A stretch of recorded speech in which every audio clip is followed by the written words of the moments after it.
रात गहरा रही है और देवी अहिल्या युवराज खंडेराव के पास शस्त्रशाला में जा रही है। धीरे धीरे वो कदम बढ़ाती है अपने और देखती है बिखरे पड़े हैं वो पात्र जिनमें मदिरा उन्होंने पी थी। ऐसा उनको लगता है कि मदिरा जिनमें पी थी। वो देखती है, गिलास उठाती है और फिर युवराज खंडेराव की तरफ आगे बढ़ती हैं। जब वो देखती हैं युवराज खंडेराव की ऐसी हालत है कि वो अपने होशो हवास ही खो बैठे हैं नशे के अंदर, तो उनके हाथ से गिलास गिर जाता है और टूट जाती है देवी अहिल्या। देवी अहिल्या हल्के से सहलाती है उनकी गाल को और कहती है, छोटे सूबेदार जी। और छोटे सूबेदार जी अपनी आंखें खोलते हैं, देखते हैं अपनी अहिल्या की तरफ। वो कहते हैं, आ गई तुम। मुस्कुराते हैं और देवी अहिल्या तपाक से खड़ी हो जाती है, उनका हाथ छोड़ करके, उनसे हाथ छुड़वा करके, और कहती हैं कि अच्छा हो गया कि मैं आ गई। अपनी आंखों से देखा ना होता तो विश्वास ही नहीं होता कि आप अपनी अहिल्या को दिया हुआ वचन तोड़ सकते हैं। इतनी जल्दी भूल गए आप वो वचन जो आपने मुझे दिया था। वो कहते हैं, अहिल्या हम तो क्यों छोटे सूबेदार जी, क्यों किया आपने ऐसा? जवाब दीजिए मेरी बात का। क्या कहा था आपने कि मुझसे ऐसा कोई चीज़ मायने नहीं रखती आपके लिए? और ये तो झूठ है ना जो आपने कहा था, क्योंकि यदि ये सच होता तो आप मेरी मेरे हाथ में हाथ रखने के बाद में, वादा करने के बाद में, आप शराब को छूते तक नहीं। क्यों छोटे सूबेदार जी, आपको शराब के आगे कुछ नहीं दिखता ना? इतना बड़ा राज्य भी नहीं, मैं भी नहीं, परिवार भी नहीं। आप मालवा का भविष्य हैं, जाने कितने लोगों की आशाएं हैं आपसे। आप ये बात क्यों नहीं समझते? आप मेरी वही छोटे सूबेदार जी हैं ना जिसे बचाने के लिए बड़े सरकार ने किसी दूसरे को भेजा था। वही हो ना? या फिर उनकी जगह कोई और हो? मेरे सूबेदार जी अब हो ही नहीं, बताइए। वो कहती है, छोटे सूबेदार जी आपने बहुत निराश किया है मुझे, बहुत निराश किया है। रो रही होती हैं देवी अहिल्या और बेबस होते हैं युवराज खंडेराव। एक तरफ बैठे होते हैं और चाह करके भी नहीं समझा पा रहे होते हैं कि देवी अहिल्या क्या बीत रही है इस वक्त युवराज खंडेराव पर। एक तो वो अपने होशो हवास में नहीं होते, दूसरा बहुत दर्द उन्होंने सहा होता है।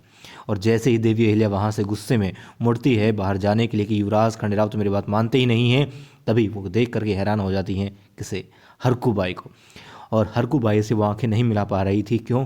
क्योंकि उन्हें लग रहा था कि मेरी चोरी पकड़ी गई है। युवराज खंडेराव को चाहती थी कोई भी इस अवस्था में ना देखे, पीते हुए ना देखे या पीने के बाद ना देखे, मगर उन्होंने देख लिया। वो कहती हैं, हरकू बाई समझ करके कि अहिल्या तो बोल नहीं पाएगी कुछ, वो कहती है, मैं तुम्हें ही देखने गई थी तुम्हारे कक्ष में, मगर तुम मिली नहीं।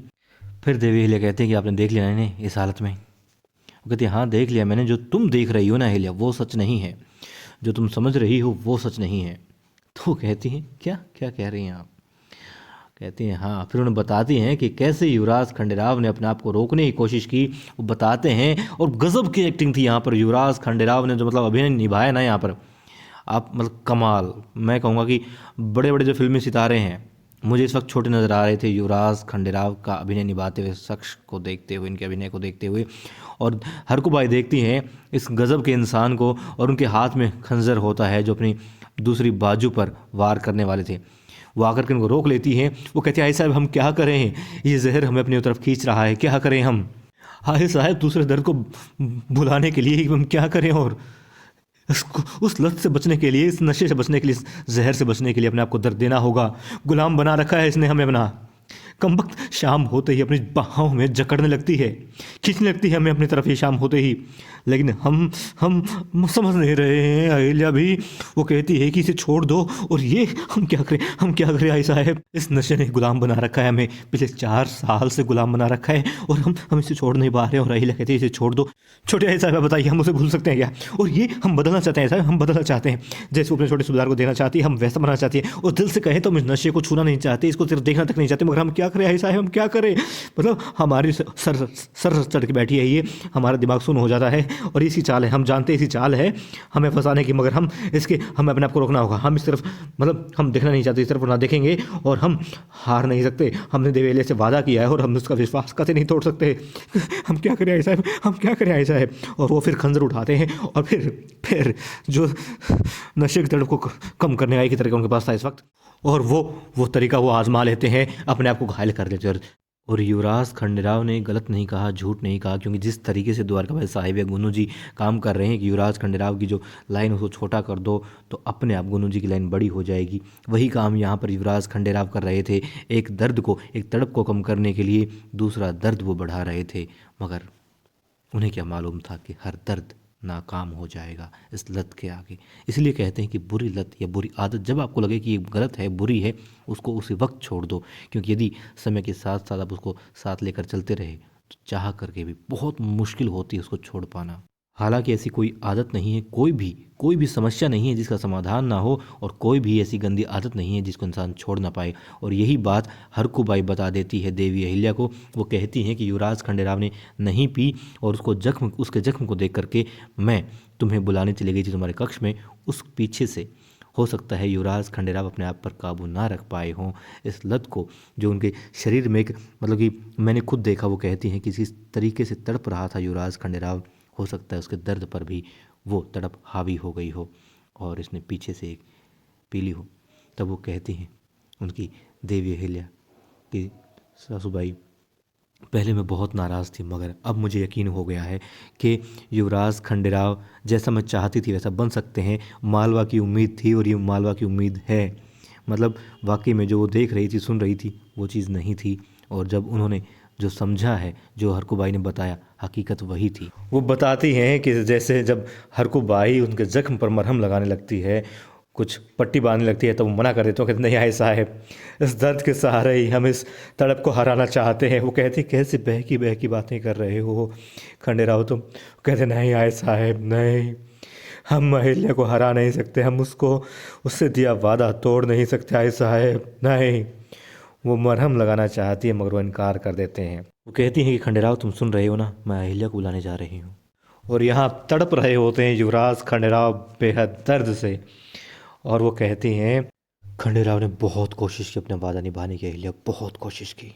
हरकुबाई ने एक और गजब की बात कही जो देवी अहिल्या के सीधे जाकर दिल में लगी। उन्होंने कहा कि तुम कहती हो खंडेराव ने तुम्हारे सीने पर वार किया है, मतलब और पता है तुम्हें, तो सिर्फ तुम्हें दर्द ना हो इसलिए युवराज खंडेराव खुद को जख्म पे जख्म दिए जा रहा था, खुद के ऊपर वार किए जा रहा था।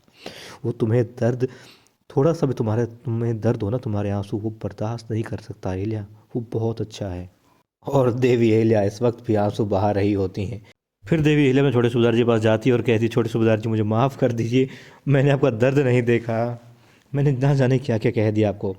कैसे मान लिया आखिर मेरे मन ने कि आखिर आप मेरे साथ विश्वासघात कर सकते हैं, कैसे, बहुत बुरी हूँ मैं सच्ची।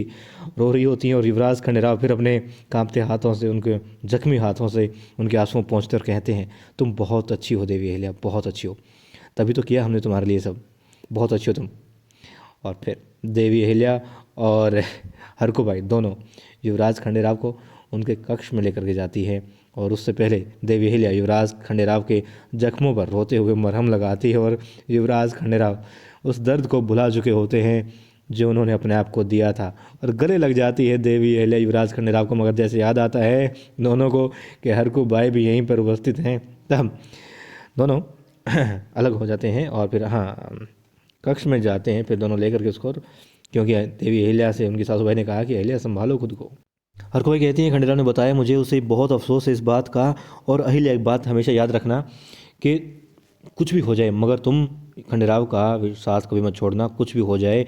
खंडेराव देखो आदत से मजबूर है, जानबूझ के कभी कुछ गलत नहीं करता, और इसलिए तुम कभी भी उसको गलत मत समझना और कभी भी उसका साथ मत छोड़ना। वो कभी कुछ गलत कर ही नहीं सकता और ना कभी तुम्हारा वो दिल दुखा सकता है। और तुमने कैसे नहीं बताया, इतना बड़ा दुख तो जो है तुम अकेले ही झेलती आ रही थी। वो कहती मैंने इस बारे में इसलिए नहीं बताया किसी को, आपको भी इसलिए नहीं बताया क्योंकि यदि बात बाहर आ गई किसी के सामने तो बहुत गलत हो जाएगा, बहुत सारे लोग फ़ायदा उठाना चाहते हैं इस बात का, और ये मालवा के कल हैं, तो इनकी कमज़ोरी अगर सामने आ जाए तो बहुत तकलीफ़ होगी सासूबाई को भी और बड़े सूबेदार जी को भी। मगर ये बुरी आदत, उनको तो सिर्फ दर्द होगा, तकलीफ़ होगी, मगर बहुत से लोगों के लिए एक हथियार का काम करेगी और वो उनका पद छीनने का काम कर सकते हैं। इसलिए मैं नहीं चाहती, और मैंने इसलिए आपको नहीं बताई। उनको दुख होगा इसलिए नहीं बताई, और बाकी लोगों को इसलिए नहीं बताई कि बात अगर सामने आ गई किसी के भी तो बहुत दिक्कत हो जाएगी। इसलिए आप भी किसी से मत बताइएगा। और बहुत जल्द, अब मुझे यकीन हो गया है कि बहुत जल्द युवराज खंडेराव इस दर्द को, इस तकलीफ़ को मतलब झेल जाएंगे और इस आदत को भुला देंगे। फिर दिखाते हैं कि सूबेदार जी मंदिर में जाते हैं भगवान भोलेनाथ के आगे हाथ जोड़ने के लिए, उनसे प्रार्थना करने के लिए, उनका आशीर्वाद प्राप्त करने के लिए सुबह सुबह। और वहाँ पर पूजा कर रहे होते हैं, अभिषेक कर रहे होते हैं पंडित जी। तो वो कहते हैं आज सुबह सुबह अभिषेक किस लिए, किसने कहा? तो वो कहते हैं किसी ने कहा था, और परीक्षित ने कहा। तो फिर बता भी देते हैं परीक्षित ने कहा है कि खंडेराव जी के लिए मतलब अभिषेक करना है। तो कि दरबार से पहले अभिषेक? फिर परीक्षित वहाँ आ जाता है, वो प्रणाम करता है। फिर वो कहते हैं अभिषेक किस लिए? वो कहते हैं माफ़ कीजिए छोटा मुँह बड़ी बात, मगर मैंने ये पूजा इसलिए की ताकि, और दरबार से पहले खासकर इसलिए कि मेरे दोस्त युवराज को उस मुहिम पर, राजपुताना मुहिम पर जाने का मौका मिले, सेनापति वो हो। तो वो कहते हैं कि ठीक है, बहुत अच्छी बात है, शुभकामनाएं देते हैं उनको, शाबाशी देते हैं कि तुम जैसा दोस्त यदि खंडेराव के साथ में है तो बहुत अच्छी बात है, मगर अपने दोस्त को समझाओ कि सिर्फ आशीर्वाद प्राप्त करने से ही नहीं, लायक भी बनना पड़ता है, कुछ चीज़ों को छोड़ना पड़ता है, तो कुछ करना भी पड़ता है। और ये सब देख रही होती है, सुन रही होती हैं, खुश हो रही होती हैं रेणु। और सूबेदार जी फिर चले जाते हैं वहाँ से प्रणाम करके प्रभु को। और फिर रेणु उनसे मिलती है, वो कहती है बहुत अच्छी बात कर रहे हैं आप, तो मुझे पता नहीं था कि मुहिम इतनी बड़ी है जो आप इतनी बड़ी पूजा कर रहे हैं उनके लिए। वो कहते हैं हाँ, मेरे दोस्त से बढ़कर मेरे लिए कुछ नहीं है। और फिर वो खुश हो जाती हैं, उनके हाथ पर हाथ रखती हैं और कहती हैं आपकी मनोकामना ज़रूर पूरी होगी, आप बहुत अच्छे हैं, युवराज खंडेराव को आप जैसा दोस्त मिला बहुत अच्छी बात है। फिर वो कहती हैं कि मुझे देवी अहिल्या के साथ में माता के मंदिर में जाना है, मैं वहाँ जा रही हूँ। चली जाती हैं पूजा करके वो भी। और परीक्षित बहुत खुश हो रहे होते हैं, प्रभु से ज़्यादा रेणु को देख रहे होते हैं। और फिर शिव शंभू का नारा लगाते हैं, प्रणाम करते हैं प्रभु को। और अब कल दिखाएंगे, क्या दिखाएंगे देखते हैं।